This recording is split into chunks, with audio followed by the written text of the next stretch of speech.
Are you about to lose your job? More important, is there anything you can do to save yourself? A call for action reporter Lori Taylor says there are 5 signs you should ignore. You shouldn't ignore, I should say, and some very important steps you need to take. Yeah, absolutely. Whether you're in trouble or the company is, you need to act fast before a bad situation becomes worse. Tonight, we've got some expert advice that'll help you do just that.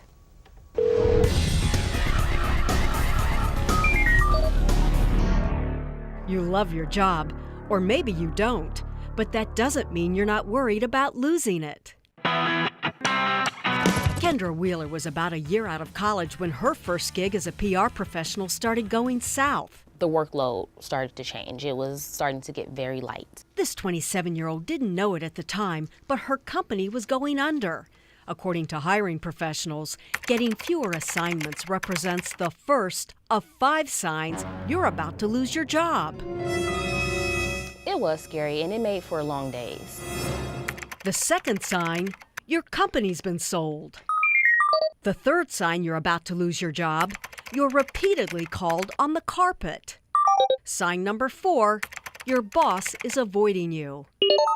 And the 5th sign you're about to lose your job, someone else has been hired to do it. When they stop seeking you out, when they stop calling you in meetings, asking for your opinions, for feedback. Regina Olbinski founded the Career Group in Solon after 15 plus years in human resources management. Really focus on how you're going to. She coaches troubled professionals who find themselves on the firing line and says what puts them most at risk is their own attitudes. People don't get fired because they lack technical skills. They get fired because they lack all those sort of soft skills that we don't take the time to develop and work on. Soft skills come in all shapes and sizes. It would be everything from emotional intelligence, communication skills, how easy are you to work with?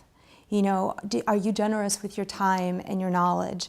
It's more than just knowing your job. That's right. Oblinski says topping the list of workplace offenses, complacency. It's not really seeking to improve oneself and to just coast, just be. If you recognize any of the 5 warning signs, Olbinski says start building your brand. Take stock of your strengths and weaknesses. Have a conversation with your boss about your plans to improve. Be open to any advice or constructive criticism. And begin putting together a file of your accomplishments. So if your job ends, as it did for Kendra, you'll be ready for a new beginning. So I looked at it as an opportunity to do something else that I really wanted to do. Olbinski also recommends networking with other professionals long before the possibility of needing their help.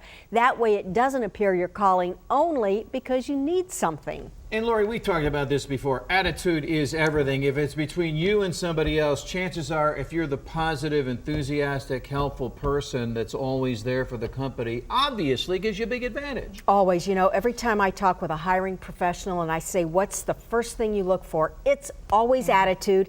And a lot of them will say, we'll train for the rest. Attitude first. Great piece and great information for everybody. Yeah, all right, some Lori, great thanks. professionals. Appreciate it. Well, was it a dinner?